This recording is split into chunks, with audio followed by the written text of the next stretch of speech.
بات یہ کہ جو لوگ, یہ تو پارٹی لیڈرشپ کو سمجھنا چاہیے کہ یہ بندہ جو بات کر رہا ہے یہ کیا واقعتاً پارٹی کے مفاد میں ہے. میں آج بھی سمجھتا ہوں کہ تحریک انصاف کا جو بحرانی کیفیت سے دو چار ہے اسے نکالنے میں بنیادی کردار پارٹی کے سنجیدہ عناصر ادا کر سکتے ہیں. سوال یہ ہے نا کہ آپ نے جن اس میں سے سنجیدہ ایک ہے. لوگوں کی بات کی ہے, ڈاکٹر عارف الوی کی آپ بات کریں, جب وہ صدر تھے انہوں نے تب بھی ایسی کوششیں کی تھی, لیکن تب بھی بانی پی ٹی آئی نے ان کی ایک نہیں سنی تھی. تو کیا اب وہ سنیں گے اگر ایسی کوئی کوششیں ہو رہی ہیں؟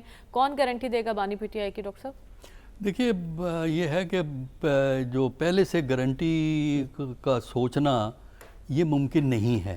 وجہ یہ ہے کہ یہ جو پی ٹی آئی ہے وہ ٹپیکل پاکستانی پارٹی ہے, اس کو آپ کوئی ایکسیپشنل پارٹی نہ سمجھیں, نہ پی ٹی آئی کو آرمی کی ریجمنٹ سمجھیں. جو ڈسپلن آرگنائزیشن جو ہوتا ہے وہ جو آپ کو اسٹیبلشمنٹ میں ملتا ہے, بیوروکریٹک سٹرکچر میں ملتا ہے یا ملٹری کے اندر ملتا ہے, وہ پولیٹیکل پارٹیز میں نہیں ہو سکتا. پولیٹیکل پارٹیز میں یہ نفسا نفسی کا عالم ہوتا ہے. ہماری پولیٹیکل پارٹیز کی پرابلم یہ ہے, پی ٹی آئی کی بیشتر پرابلم وہی ہیں جو دوسری پارٹیز کی ہیں, لیکن ایک ایڈیشنل پرابلم ہے پی ٹی آئی کی, وہ یہ کہ اسٹیٹ اس کے خلاف ہے. اسٹیٹ نے اس کے خلاف ڈنڈا اٹھایا ہوا ہے, تو اس کا ایک زیادہ سپلنٹرنگ, تقسیم کرنے کا امپیکٹ ہوتا ہے. لیکن ہمارے ہاں پارٹی لیڈر کی بات وہاں تنقید سننے کے عادی نہیں ہوتے ہمارے پارٹی لیڈران جو ہیں. جو عمران کا بھی مسئلہ ہے, اپنی مرضی کرنا چاہتے ہیں, جو جسے ہم ایڈمنسی کہتے ہیں نا, وہ آپ کو وہاں نظر آتی ہے, وہ دوسری پارٹیوں میں نظر آتی ہے. پھر آپ کو وہی چیز جو سب جگہ نظر آئے گی کہ جہاں ایک طرف پارٹی لیڈر کی لائن لیتے ہیں کہ نہیں جی ہم نے مقابلہ کرنا ہے, وہاں آپ کو ایسے لوگ موجود ہیں پی ٹی آئی کے اندر جن کا ہمیں پتہ ہے, جو کہ سمجھتے ہیں کہ کوئی پولیٹیکل راستہ نکالنا ضروری ہے. یہ جو اس وقت جو سچویشن پی ٹی آئی کی ہے یا پاکستان کی پوری سیاست کی ہے, کوئی راستہ نکالنا ہے, اور راستہ گفتگو سے نکلے گا, راستہ اکوموڈیشن سے نکلے گا, راستہ دو چار قدم پیچھے ہٹنے سے نکلے گا. تو یہ سوچ اپنی جگہ موجود ہے, صرف دیکھنا یہ ہے کہ یہ ایسے لوگ غالب آ سکتے ہیں پارٹی پہ جو یہ چاہتے ہیں کہ بات چیت. دیکھیں غالب کی بات نہ کریں, غالب ہماری پارٹیوں میں لیڈر ہی ہوا کرتا ہے, لیکن یہ ہے کہ اوور ٹائم آپ کنونس بھی کر سکتے ہیں.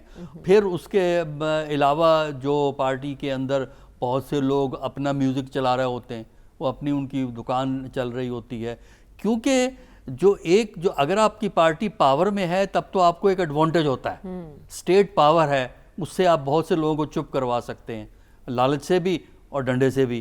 لیکن جب اسٹیٹ پاور نہ ہو تو اس وقت پارٹی پہ پریشر زیادہ ہوتا ہے, پارٹی کی مشکلات زیادہ ہوتی ہیں. تو اس کی وجہ سے ہمیں یہ اس قسم کی نفسا نفسی, اس قسم کی اونچ نیچ, اس قسم کے متضاد بیانات, متضاد رجحانات, آج کچھ کہہ دیا کل کچھ کہہ دیا, یہ چیزیں ہمیں پی ٹی آئی میں نظر آئیں گی.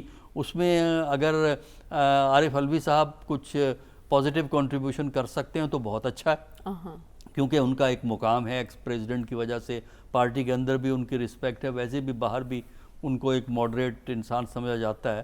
تو اگر وہ پارٹی کے اندر اور اسٹیبلشمنٹ کے درمیان کو ریکنسیلیشن کا طریقہ نکال سکتے ہیں تو بہت اچھا ہوگا, کیونکہ میں سمجھتا ہوں کہ ریکنسیلیشن سے ہی پاکستان کی سیاست آگے بڑھ سکتی ہے, ریکنسیلیشن سے ہی پاکستان کی اقتصادیات بہتر ہو سکتی ہے. صرف آئی ایم ایف کی خدمت کرنے سے, آئی ایم ایف کے احکامات پہ عمل کرنا کافی نہیں ہے, کچھ اپنا ایک دوسرے کا بھی لحاظ ضروری ہوا کرتا ہے. ٹھیک ہے, تو آپ کو لگ رہا ہے کہ پارٹی میں عارف الوی صاحب ہیں جو پارٹی کو اس مشکل سے کسی حد تک نکالنے میں کامیاب ہو سکتے ہیں. رسول بخش صاحب, کل ہم نے سنا جب اڈیالہ میں بانی پی ٹی آئی سے ملاقات ہوئی, اس کے بعد گفتگو کی سابق صدر نے, پھر اس کے ساتھ ساتھ عمر ایوب صاحب نے بھی کہا کہ بانی پی ٹی آئی نے عارف الوی صاحب کو کچھ اہم ذمہ داریاں دی ہیں, اور سابق صدر نے خود کہا کہ کچھ ہدایات دی گئی ہیں بانی پی ٹی آئی کی جانب سے. کیا لگتا ہے آپ کو, عارف الوی صاحب بند گلی سے نکال سکتے ہیں پاکستان تحریک انصاف کی سیاست کو؟ صرف اس شرط پہ کہ اگر ان کو بانی تحریک انصاف کی حمایت حاصل ہے, اگر انہوں نے ان کو کوئی ٹاسک دیا ہے تو وہ ٹاسک یہی ہے کہ وہ اسٹیبلشمنٹ کے ساتھ بات کریں. ماضی میں بھی وہ بات کرتے رہے ہیں, تو خبریں تو یہی آ رہی ہیں, اور میں سمجھتا ہوں کہ یہ اچھی خوشگوار خبریں ہیں کہ صدر الوی صاحب وہ اپنے طور پہ, میرے نہیں خیال ہے کہ وہ انیشیٹو لے رہے ہیں. یہ انیشیٹو انہوں نے لیا ہے جب سے وہ بانی تحریک انصاف سے مل کے آئے ہیں, اور ظاہر ہے کہ ان کو ہدایات ہیں کہ بات چیت ضرور کریں. اور کس حد تک کریں، کیا شرائط ہیں، کیا نکات ہیں جن کے اوپر بات چیت کرنی ہے. لیکن ایک چیز جو سامنے آئی ہے پچھلے 2 سال کی سیاست میں کہ ایک طرف ریاست کی طاقت ہے، دوسری طرف سے ہم سمجھتے ہیں کہ تحریک انصاف نے بھی اپنا ایک مقام عوام میں بنایا ہوا ہے. باقی جو سیاسی جماعتیں ان کے بارے میں بات نہ کی جائے تو زیادہ بہتر ہے. تو یہ 2 حقیقتیں ہیں کہ آپس میں اگر ریاست کی اور ایک عوامی مقبولیت کے لحاظ سے سب سے بڑی سیاسی جماعت کی آپس میں کوئی تناؤ ہے، کشیدگی ہے، تو استحکام نہیں آئے گا. اور میرا خیال یہ ہے کہ دونوں طرف سے ایسا لگ رہا ہے کہ ایک سینس آف ایگزاشن ہے کہ تھک چکے ہیں اور مزید ایک دوسرے کو تھکانے کے کہ وہ قابل نہیں رہیں گے. کہ یہ اس قسم کی جو تناؤ کی سیاست ہے وہ کوئی 3 سال 4 سال 5 سال نہیں چلتی، یہ ایک عرصہ کے لیے چلتی ہے. ایک مقام آیا جہاں پہ مفاہمت ہو سکتی تھی، وہ گزشتہ انتخابات تھے، اس سے آپ نکل گئے. اب حکومتیں بن گئی، ان حکومتوں کو گرانا میرا خیال ہے کہ بہت مشکل ہوگا. اگر ان کی یہ شرائط ہے کہ ٹھیک ہے جی ان کو ختم کریں اور یہ فارم 45 ہے اس کے مطابق جو حکومت بنتی ہے کچھ نہ کچھ ہو سکتا ہے، لیکن سمجھوتا کرنا پڑے گا. اور سمجھوتا کرنے کے لیے ایک چیز ذہن میں رکھنی چاہیے کہ 2 حقیقتیں ہیں، ایک دوسرے کو تسلیم کرنا پڑے گا. باقی اس سے بات کریں یا نہ کریں اس سے کوئی فرق نہیں پڑتا میرے نزدیک. اور اگر یہ سوچ پیدا ہوتی ہے تحریک انصاف کے اندر کہ مفاہمت ضروری ہے اور مفاہمت کے لیے وہ آگے جانے کے لیے تیار ہیں اور یہ ہے کہ لچک دکھانی ہے، تو پھر تو معاملہ طے ہوں گے. اگر وہ اپنے طور پہ وہیں پہ لٹکے ہوئے ہیں، وہاں پہ پھنسے ہوئے ہیں جہاں پہ ماضی میں تھے، تو پھر پارٹی کے اندر سپلٹ ہوگی اور ایک دھڑا پھر نکل کے کسی دوسری طرف چلا جائے گا اور تحریک انصاف کے بانی اپنے طور پہ وہ پارٹی کو اور عوام کے ساتھ ملاتے رہیں گے، مزاحمت کی سیاست کرتے رہیں گے، لیکن آگے بڑھ نہیں سکیں گے. اس وقت بڑا اچھا موقع ہے، میرا خیال ہے کہ ہر طرف سے بات یہ ہو رہی ہے مفاہمت ہو، استحکام ہو، پاکستان کو آگے بڑھنا چاہیے. تو اگر یہ باتیں ہر طرف سے ہو رہی ہیں تو اور اس طرح سے انیشیٹو لیا گیا ہے تو میرا خیال ہے کہ صدر عارف علوی صاحب کا ایک مقام ہے. بات چیت ماضی میں بھی کرتے رہے ہیں اور وہاں سے شروع کریں گے جہاں انہوں نے ماضی میں چھوڑا تھا. لیکن شرط یہ ہے کہ لچک دونوں طرف سے ہے یا ایک سائڈ پہ ہے. دونوں ساتھ سے لچک ہوگی تو معاملہ طے ہوگا. لیکن سوال یہ بھی ہے نا کس حد تک بانی پی ٹی آئی سابق صدر علوی کی بات مانیں گے اور کس کے کہنے پر سابق صدر ایکٹیو ہوئے ہیں. صافی صاحب، اس سے پہلے ہم نے دیکھا کہ ایک 3 رکنی کمیٹی بنائی تھی بانی پی ٹی آئی نے جس میں عمر ایوب صاحب بھی شامل تھے، شبلی فراز صاحب بھی شامل تھے. اب نام سامنے آ رہا ہے عارف علوی صاحب کا. اسد قیصر بھی کسی حوالے سے ایکٹیو ہیں؟ اگر ہیں تو کس سطح پر ہیں؟ مریم دیکھیں، یہ عارف علوی صاحب پاکستان کے صدر رہے تھے، اس وقت انہوں نے مفاہمت میں کوئی کردار نہیں ادا کیا. اور آپ کو یاد ہوگا کہ جب 9 مئی کا واقعہ ہوا تھا تو اس وقت یہ صاحب مسند اقتدار پہ فائز تھے اور پاکستان فوج کے سپریم لیڈر بھی تھے. تو ہونا تو یہ چاہیے تھا کہ اپنے آئینی کردار کا وہ فائدہ اٹھاتے ہوئے اس معاملے کو دبانے یا اس معاملے کو ختم کرنے میں اپنا آئینی رول ادا کرتے اور اپنے پارٹی کے لوگوں کو سمجھاتے کہ ایسا نہیں کرنا چاہیے. اگر ہو گیا ہے تو اب یہ وے آؤٹ ہے. اگر ان کے پاس آئینی اختیارات کے وقت کوئی راستہ نہیں تھا تو اس وقت ایک عام سیاسی لیڈر کے طور پہ اس کے پاس کیا گدر سنگی آ سکتی ہے کہ اتنا بڑا مسئلہ بن جانے کے بعد اور ابھی جو حالیہ پریس کانفرنسز ہوئی ہے اور اخباری بیانات آئے ہیں اور اسٹیبلشمنٹ کا ایک سوچ جو ہمارے سامنے آ چکی ہے اور اس سے بھی بڑھ کے جو ایک رپورٹ 9 مئی کے حوالے سے وفاقی کابینہ کے سامنے پیش ہو چکی ہے، ایسے میں ڈاکٹر صاحب جو ہے وہ کیا تیر ماریں گے؟ ایک بات. دوسری بات یہ ہے کہ پی ٹی آئی خود اپنی سیاسی مخالفین کو معاف کرنے کے لیے ابھی تک تیار نہیں ہے. آپ یہ گارنٹی دے سکتی ہے یا یہ کہہ سکتی ہے کہ عمران خان صاحب اسٹیبلشمنٹ کو چھوڑے یا 9 مئی کے واقعات کو بھی ایک سائٹ پہ ہم رکھتے ہیں، کیا وہ آج اپنے سیاسی مخالفین کو معاف کرنا تو کیا ان سے بات کرنے کے لیے وہ تیار ہے؟ ایک بات. دوسری بات یہ ہے کہ عمران خان صاحب خود اپنی ذات میں جو ہے وہ ایک جس طرح باقی سیاسی لیڈروں کے اندر ایک بڑا ڈکٹیٹر بیٹا ہوتا ہے، اسی طرح عمران خان صاحب کی سوچ بھی انتہائی جو ہے آمرانہ ہے. لیکن صاحب صاحب ایسا بھی تو ہو سکتا ہے کہ موجودہ زمینی حقائق سے آگاہ کیا گیا ہو بانی پی ٹی آئی کو اور انہیں سمجھانے کی کوشش کی گئی ہو. تبھی ہم دیکھ رہے ہیں رانا ثناء اللہ صاحب بھی کچھ بات چیت کی بات کر رہے ہیں جس کو فواد چودھری صاحب نے حمایت کی ہے. تو پس پردہ کچھ چل رہا ہے کیا؟ اور اگر بات کرنے کی کوشش کی جا رہی ہے وہ سیاسی قوتوں سے ہو رہی ہے یا کہیں اور ہو رہی ہے؟ دیکھیے سیاسی قوتوں سے تو بات تب ہوگی جب سیاسی قوتیں تمام بشمول عمران خان صاحب خود کہے کہ میں مفاہمت کے لیے اور بات چیت کے لیے تیار ہوں اور وہ اپنا لب و لہجہ درست کرے. ابھی جو پریس کانفرنس ہوئی اور 9 مئی کے حوالے سے سپہ سالار کے جو بیانات اخبارات کی زینت بنے اس پہ ان کا کیا رد عمل تھا. جب آپ اس رستے سے نہیں ہٹ رہے اور آپ اپنے موقف پہ ڈٹے ہوئے ہیں اور دوسری جانب بھی ہمیں نظر آ رہا ہے کہ وہ قومی سلامتی پہ یا قومی سلامتی پہ ان کی نظر میں جو وار ہوا ہے اس کو اگنور یا فراموش کرنے کے لیے تیار نہیں ہے.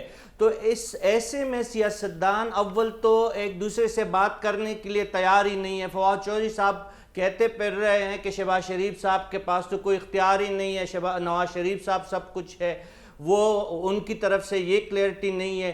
دوسری طرف ابھی تک عمران خان صاحب نے کیا یہ کہا ہے کہ عارف علوی صاحب جو کچھ کریں گے وہ با اختیار ہے اور ان کی ہر بات مانی جائے گی. اور یہ بات بھی بالکل غلط ہے کہ مذاکرات سے قبل گارنٹی مانگنا یا گارنٹی کے حوالے سے بات چیت جو ہے وہ مناسب بات نہیں ہے. جب آپ کے پاس گارنٹی ہی نہیں ہے مذاکرات کی کامیابی کے لیے، جب آپ کے پاس اتھارٹی ہی نہیں ہے مذاکرات کے لیے، تو پھر آپ مذاکرات کیوں کر رہے ہیں؟ آپ کس لیے پھر مذاکرات کر رہے ہیں؟ ٹھیک ہے، دیکھنا یہ ہوگا نا کہ اگر تو بیڑا اٹھایا ہے سابق صدر عارف علوی صاحب نے تو یہ اونٹ کس کروٹ بیٹھتا ہے اور آنے والے دنوں میں اس میں کیا مثبت پیش رفت ہو سکتی ہے یہ دیکھنا باقی ہوگا. لیکن ہمیں ابھی آگے بڑھنا اور بات کرنی ہے. گورنر اور وزیر اعلیٰ خیبر پختونخوا میں تلخی بڑھتی جا رہی ہے. دونوں جانب سے خوب لفظی گولہ باری کی گئی ہے. علی امین گنڈاپور صاحب دھمکا رہے ہیں گورنر فیصل کریم کنڈی صاحب کو، گرانٹ اور گاڑی سمیت سب کچھ بند کرنے کی دھمکی دی جا رہی ہے، جبکہ گورنر صاحب بھی کہہ رہے ہیں کہ اگر آپ بدماشی کریں گے تو میں خود بھی بدماش ہوں. تو ایک صوبے کی دو اہم شخصیات کا آپس میں ایسے الجھنا، کیا اس کا جواز بنتا ہے؟ نقصان کس کا ہوگا؟ سلمان صاحب سب سے پہلے تو مجھے بتائیے معاملہ اس حد تک پہنچا کیوں ہے؟ دیکھیں جو پختونخوا کے وزیر اعلیٰ ہیں علی امین گنڈاپور، آپ ان کا طرز عمل دیکھ لیں، ان کے بیانات دیکھ لیں، ایک بات تو بڑی واضح ہے کہ بانی پی ٹی آئی کی چوائس بڑی درست تھی کہ انہوں نے ایک سیاسی غلطی کی کہ وہ پرائم منسٹر آفس گئے، انہوں نے جا کے پرائم منسٹر صاحب سے ملاقات کی اور پھر ہم نے دیکھا کہ باہر آ کر انہوں نے کہا کہ میں وفاق کے ساتھ چلنے کے لیے تیار ہوں، اور وفاق نے ہمیں اس بات کی یقین دہانی کروائی ہے. دیکھیں اگر تو وہ ایشوز پہ بات کر رہے ہیں اور صوبے کے مفادات پر صوبے کے عوام کے جذبات کی ترجمانی کر رہے ہیں تو یہ ان کا حق ہے. لیکن جو طرز عمل وہ اختیار کر رہے ہیں اور وہ ساتھ ساتھ یہ بھی کہتے آ رہے ہیں کہ جی اگر گورنر راج لگا تو ہم جو ممکن ہوا ہم کریں گے. لیکن گورنر صاحب نے کہا کہ میں گورنر راج نہیں لگاؤں گا، انہیں سیاسی لیکن گورنر راج ایک آئینی آپشن ہے، لیکن آج کی صورتحال کے اندر اب وہ بڑا ایک مشکل عمل بنا دیا گیا ہے. لیکن جو کچھ وہ گورنر صاحب کے بارے میں کر رہے ہیں، گورنر صاحب کا ایک آئینی رول ہوتا ہے، اور چونکہ جب آپ گورنر کو یہ کہیں گے کہ ہم جیالہ گورنر لگائیں گے تو پھر جیالہ گورنر بھی اسے جسٹیفائی کرنے کے لیے کچھ نہ کچھ کرے گا. فیصل کریم کنڈی صاحب اسی ضلع سے تعلق رکھتے ہیں جس ضلع سے علی امین گنڈاپور صاحب کا تعلق ہے، اور گورنر صاحب کی کچھ لیمیٹیشن ہے. میں اس میں مثال دوں گا، پنجاب کے گورنر تھے ہمارے بلیغ الرحمان صاحب، کہ اس وقت بھی جب اسمبلی توڑنے کا عمل تھا اس شخص نے بالکل خالصاً آئینی بات کی، اور کبھی بھی میں نے نہیں انہیں دیکھا کہ انہوں نے گورنر کے منصب پہ ہوتے ہوئے سیاسی مخالفین کو ٹارگٹ کیا ہو. گورنر کی ایک لیمیٹیشن موجود ہے، لیکن جب سیاسی گورنر ہوتا ہے نا تو وہ لازمی وہ اپنی لمٹ سے ہٹ کے بات کرتا ہے، اور وہ جو کچھ گورنر صاحب نے کہا ہے، میرا خیال علی امین گنڈاپور نے آج جب رد عمل کا اظہار کیا اور جو کچھ ان کے بارے میں کہا ہے وہ انتہائی غیر ذمہ دارانہ ہے. اور اس کے جواب میں پھر دیکھیں کہ گورنر کا جوابی جو بیان آیا اس میں خاصی لچک ہے. یہ طرز عمل جو ہے یہ اسٹیٹ کے اداروں کے حوالے سے کوئی اچھا رجحان ظاہر نہیں کرتا. اور میں سمجھتا ہوں کہ چیف منسٹر پختونخوا اگر ان پہ کوئی جھنجھلاہٹ طاری ہے تو وہ اس کا اظہار کرے, وہ اپنے صوبے کے ایشوز کی بات کریں.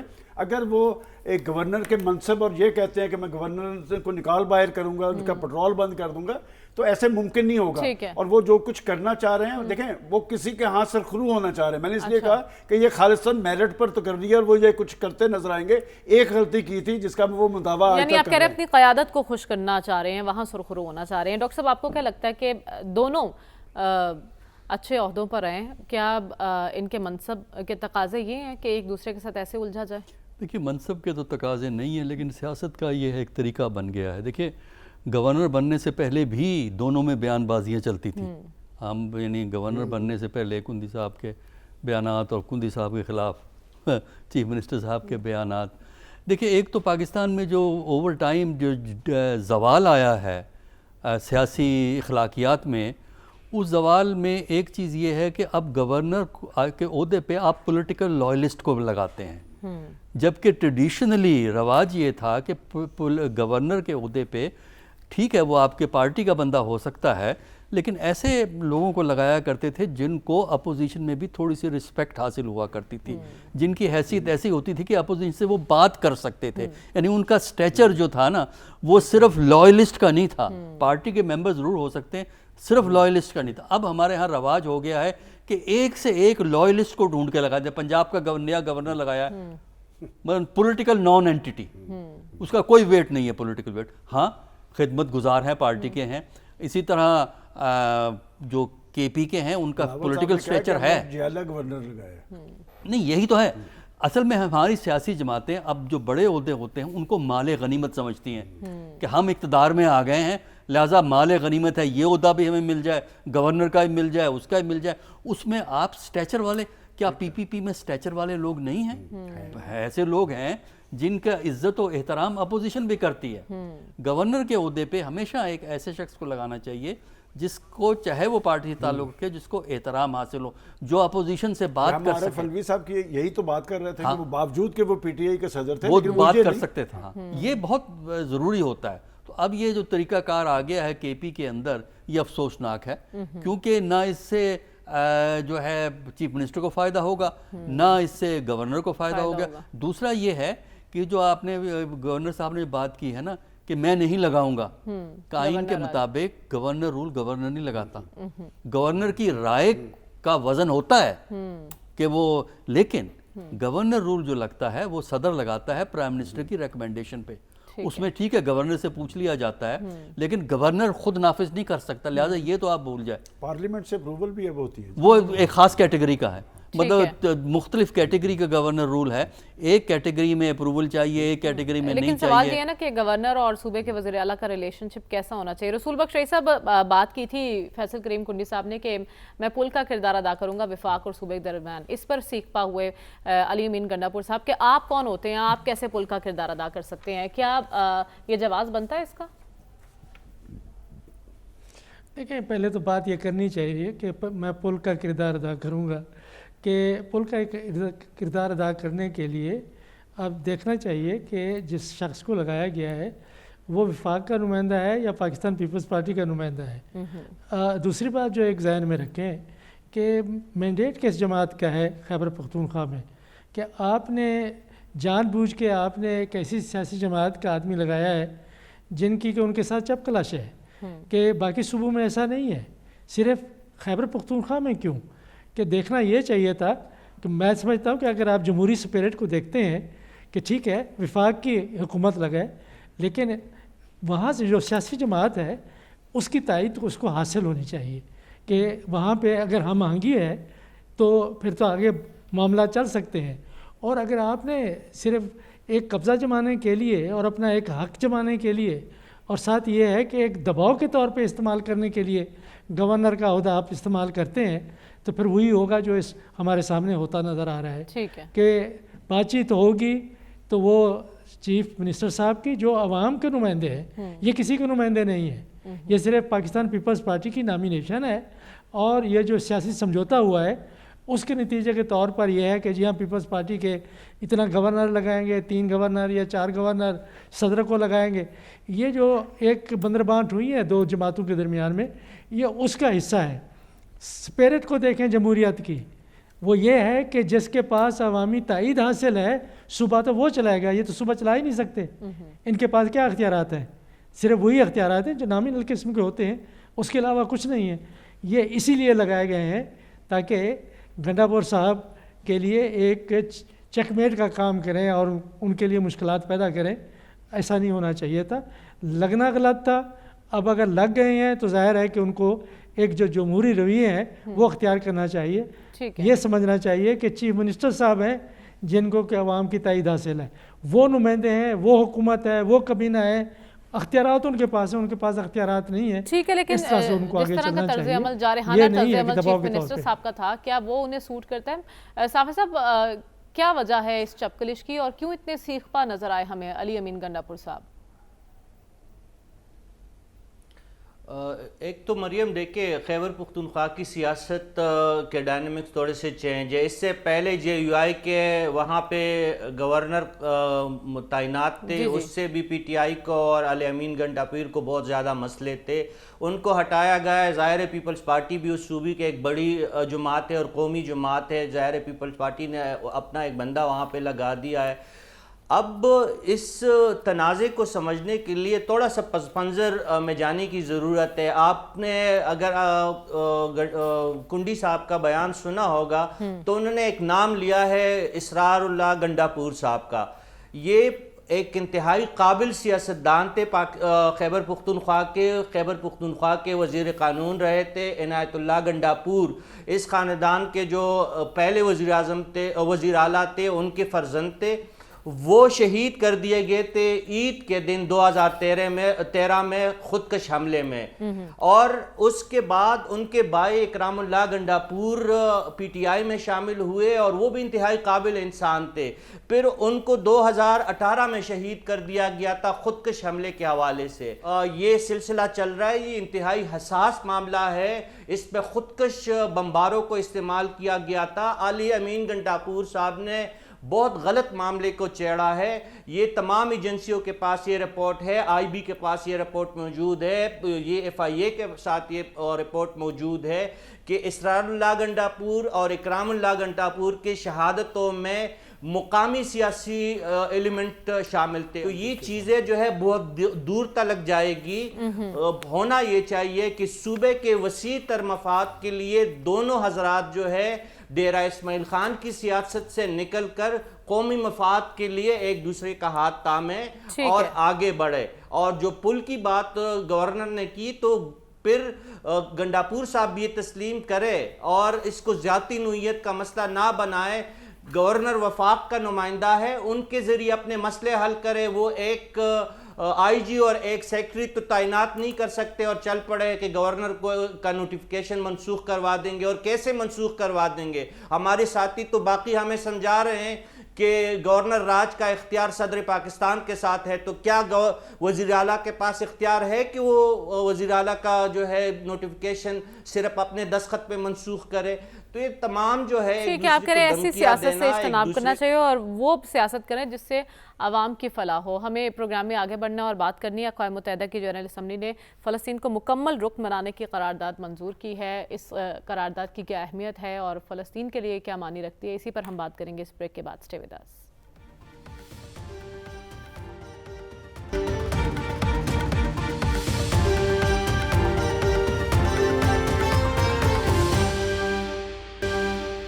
ویلکم بیک ناظرین. اقوام متحدہ کی جنرل اسمبلی میں جو ووٹنگ ہوئی اس میں 143 ممالک نے فلسطین کے حق میں ووٹ دیا، جبکہ امریکہ اور اسرائیل سمیت 9 ممالک نے اس نے مخالفت کی ہے اور 25 ممالک نے ووٹنگ میں حصہ نہیں لیا. سلمان صاحب، لیکن اس سے مکمل رکنیت تو نہیں ملی، لیکن اہل قرار دے دیا گیا. فلسطین کو اقوام متحدہ کا مکمل رکن بننے کا اہل تسلیم کر لیا گیا ہے.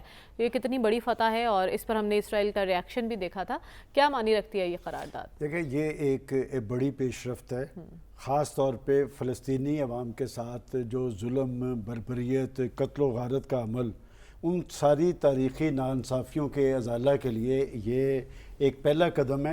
اور اس قرارداد سے یہ بات بھی ظاہر ہو رہی ہے کہ دنیا جو ہے یہ اسرائیلی فسطائیت اس کے خلاف ہے اور فلسطینیوں کے ساتھ ہے. لیکن اس میں جو امپورٹنٹ چیز ہے نا کہ جب ہم اقوام متحدہ کی ریزولوشنز کی بات کر رہے ہیں تو یہ ریزولوشنز یہ جو اسرائیلی بمباری کا عمل تھا, جو فلسطینیوں کی نسل کشی تھی, جو انسانی حقوق کی خلاف ورزیاں تھیں, ان سب کی ریزولوشنز بھی پاس ہوئی ہیں. لیکن سب سے بڑی رکاوٹ کون ہے؟ وہ امریکہ. اس ریزولوشن میں بھی آپ دیکھیں جن 9 ممالک نے مخالفت کی ہے اس میں امریکہ ہے. اور بات یہ کہ 1947 میں جب یہ 2 جماعتی نے اعلان کیا گیا تو اسرائیل کو تو مستقل رکنیت دے دی گئی اور فلسطین کی حیثیت جو وہ غیر رکن کی تھی. اور بات یہ کہ جب تک امریکہ اپنے آپ کو تبدیل نہیں کرتا, آج کل آپ بیانات نہیں دیکھ رہے ہیں امریکہ کے, تھوڑا فاصلہ جی فاصلہ اس لیے نا کہ وہاں پر الیکشن آ رہا ہے اور وہاں کے عوام جو ہے وہ ہمارے امریکی عوام جو ہیں جن کے ہم ہمیشہ ناقد رہے ہیں, ان کی یونیورسٹیوں کے اندر آپ ذرا دیکھیں کہ انقلاب آیا ہوا ہے مغرب کے اندر کہ وہ انہیں نہیں جانے دے رہے. بائیڈن صاحب جہاں جہاں جا رہے ہیں ان کے 3 بڑے سفارتکار ریزائن کر چکے ہیں کہ اس سارے عمل میں ہم پہ حرف آ رہا ہے. اور میں سمجھتا ہوں کہ اگر امریکہ اور برطانیہ اسرائیل کے پیچھے نہ کھڑے ہوتے یہ 40,000 فلسطینی شہیدہ ہوتے, 13,000 بچوں کی شہادتیں اور خواتین کے ساتھ جو کچھ ہوا ہے, میرا خیال اس سے بڑی تاریخ انسانی میں کوئی مثال نہیں ملتی. اصل ذمہ دار اس کا امریکہ ہے. ٹھیک ہے, امریکہ ذمہ دار ہے لیکن وہ تھوڑا فاصلہ شو کرتا ہمیں دکھائی دے رہا ہے. ڈاکٹر صاحب اس قرارداد کی کیا امپورٹنس ہے؟ دیکھیے جو پی ایل او اس سے پہلے آبزرور کا سٹیٹس تو اس کے پاس ہے, لیکن ان کی کوشش پہلے بھی رہی ہے کہ ممبرشپ مل جائے, ریگولر ممبر ہو جائیں یو این کے. اب جو یہ ریزولوشن پاس ہوا ہے جنرل اسمبلی میں, یہ ایک سیاسی فتح ہے اور سیاسی کامیابی ہے, اور اس سے یہ ظاہر ہوتا ہے کہ بین الاقوامی سطح پر فلسطینیوں کے لیے ہمدردی, فلسطینیوں کے لیے سپورٹ موجود ہے اور دنیا چاہتی ہے کہ ان سے انصاف ہو, ان کو ایک بطور ریاست قبول کر لیا جائے. لیکن پرابلم جو یہاں ہمیں نظر آتی ہے وہ یہ ہے کہ جنرل اسمبلی کا ریزولوشن بائنڈنگ نہیں ہوتا, اور اس کے لیے جو جنرل اسمبلی کی اپروول کے علاوہ سیکیورٹی کونسل کی اپروول کی بھی ضرورت ہوتی ہے. اور سیکیورٹی کونسل میں ویٹو پاور ہے 5 ریاستیں جس میں سب سے بڑھ کر امریکہ ہے. برطانیہ اور فرانس کو تو کچھ کرنے کی ضرورت ہی نہیں ہوتی, وہ اگرچہ وہ لائن امریکہ کی لیتے ہیں لیکن وہ امریکہ اس پہ ویٹو کر دیتا ہے کیونکہ یہ معاملہ اس سے پہلے آیا ہے سیکیورٹی کونسل میں, اور سیکیورٹی کونسل میں امریکہ نے ظاہر ہے اس پہ نو کر دیا اور ویٹو ہو گیا.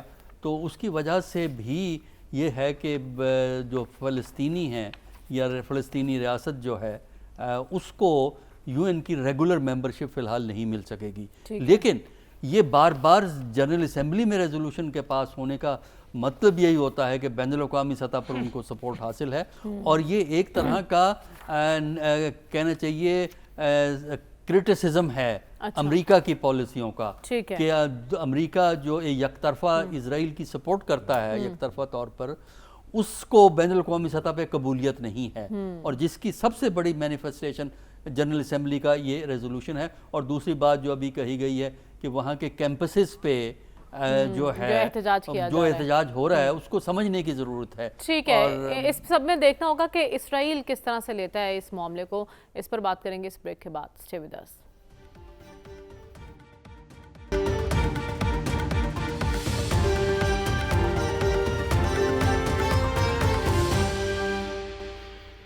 ویلکم بیک ناظرین. رسول بخش رئیس صاحب, اس قرارداد کی منظوری کے بعد اسرائیل کا ریاکشن بھی ہم نے دیکھا, لیکن کیا ریئلائز نہیں ہو رہا اسرائیل کو اس قرارداد کی منظوری کے بعد کہ دنیا کی سپورٹ کس طرف جا رہی ہے؟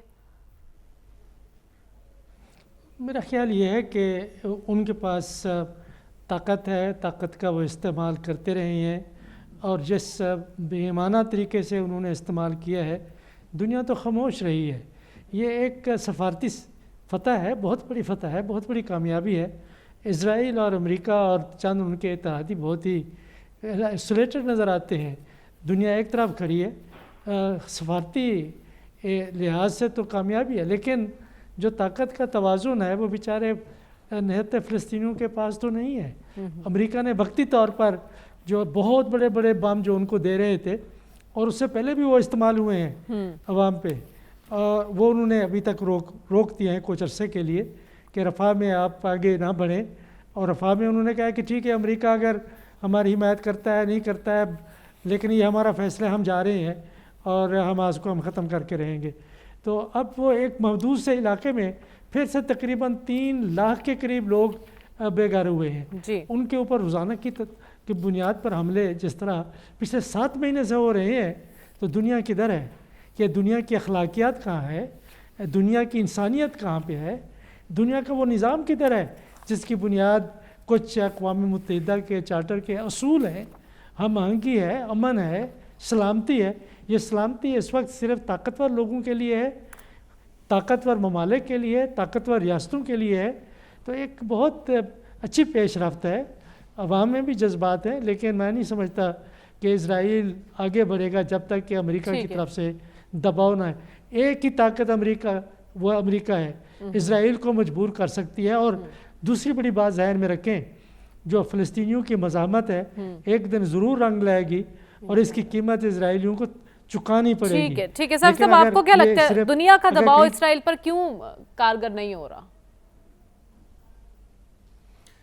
مریم، اتفاقاً یہ پچھلے کچھ دن مجھے گزارنے کا موقع ملا واشنگٹن ڈی سی میں، اور یہ جو قرارداد آج پاس ہوئی ہے اس حوالے سے امریکی اسٹیبلشمنٹ اور بائیڈن انتظامیہ بالکل کلیئر تھا اور ان کو پتہ تھا کہ ایسا ہونا تھا۔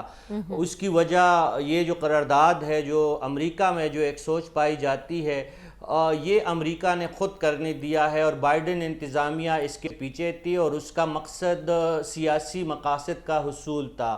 اس وقت بائیڈن جو ہے ٹرمپ کے مقابلے میں انتہائی مقبولیت کے انتہائی نچلے درجے پہ ہے، اور یہ جو ابھی امریکہ کے کردار میں تھوڑا سا لچک ہمیں نظر آ رہا ہے، یہ 5 نومبر تک ہی یہ تمام باتیں ہیں۔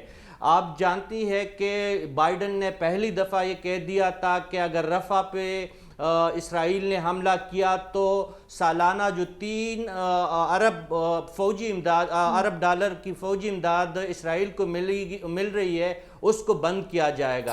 اسرائیل نے اگلے دن رفح پہ حملہ کر دیا ہے اور امداد کوئی بند نہیں ہوئی، نہ ان کی اسلحہ کی سپلائی میں کوئی بات آئی۔ تو یہ جو پورا عمل ہوا ہے، آخر بات امریکہ کا حاصل ہے، لیکن جو بائیڈن بھی اس وقت مشکل سے دوچار ہیں کیونکہ صدارتی انتخابات قریب ہیں۔ پروگرام کا وقت ختم ہو جاتا ہے، ہمیں اجازت دیجیے، اللہ حافظ۔